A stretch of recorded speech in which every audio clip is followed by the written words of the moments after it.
Hello guys, അപ്പോൾ ഒരുപാട് നാളുകൾക്ക് ശേഷം ഒരു ഓൺ വോയിസ് വീഡിയോ ആയിട്ട് വന്നിരിക്കുകയാണ് കേട്ടോ. ഞാൻ ക്യാരിങ് ആയപ്പോൾ തൊട്ടിട്ട് ഓരോരോ ബുദ്ധിമുട്ടുകളായിരുന്നു കേട്ടോ. അതുകൊണ്ട് തന്നെ ഫോൺ എടുക്കാനോ എഡിറ്റ് ചെയ്യാനോ പറ്റിയൊരു കണ്ടീഷനായിരുന്നില്ല. അതുകൊണ്ടാണ് വീഡിയോസൊക്കെ കുറഞ്ഞു പോയത്. ഇപ്പോൾ ഒന്ന് ഓക്കെ വന്നിട്ടുണ്ട് കേട്ടോ ഞാൻ. അപ്പം അതുകൊണ്ട് ഇനി നമ്മളെ പഴയ പോലെ വീഡിയോസൊക്കെ ഇടുന്നതായിരിക്കും കേട്ടോ. അപ്പോൾ ഞങ്ങൾ ഇന്നത് അമ്പലത്തിലേക്ക് വന്നിരിക്കുകയാണ് കേട്ടോ. തട്ടകത്ത് അമ്പലമാണ് ഇവിടെ, കണ്ണനാകുളം ശിവക്ഷേത്രത്തിലേക്ക് വന്നിരിക്കുകയാണ് കേട്ടോ. വൈകുന്നേരമാണ് കേട്ടോ ഞങ്ങൾ അമ്പലത്തിൽ പോയിട്ടുണ്ടായിരുന്നത്.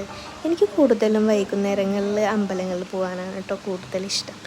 അപ്പോൾ അങ്ങനെ ഞങ്ങളത് അമ്പലത്തിൽ കയറി തൊഴിലൊക്കെ കഴിഞ്ഞ് പ്രസാദമൊക്കെ മേടിച്ച് അങ്ങനെ അവിടെ നിന്ന് പോരുകയാണ് കേട്ടോ.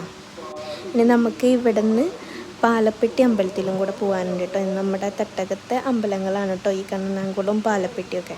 അപ്പോൾ നെക്സ്റ്റ് ഞങ്ങൾ അങ്ങോട്ടാണ് കേട്ടോ പോണത്. അപ്പോൾ ഇന്ന് അവിടെ വിശേഷപ്പെട്ട ദിവസം കൂടെയാണ്, അശ്വതിവേല നടന്നുകൊണ്ടിരിക്കുകയാണ്. അപ്പോൾ ഒരു പൂരം പ്രതീതിയാണ് കേട്ടോ അവിടെ. ശരിക്കും ആനപ്പൂരം പോലെ തന്നെയാണുള്ളത്.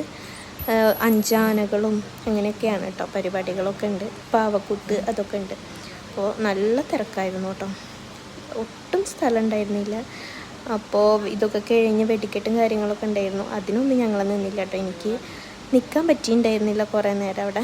അപ്പോൾ അവിടെ നിന്ന് വേഗം പോകുന്നത് ഞങ്ങൾ നേരെ ഫുഡ് കഴിച്ച് വീട്ടിലേക്ക് പോകാനാണ് കേട്ടോ ചെയ്തത്. അപ്പോൾ ഇനി അടുത്ത വീഡിയോയിൽ കാണുന്നത് വരെയും okay, tata bye bye, see U.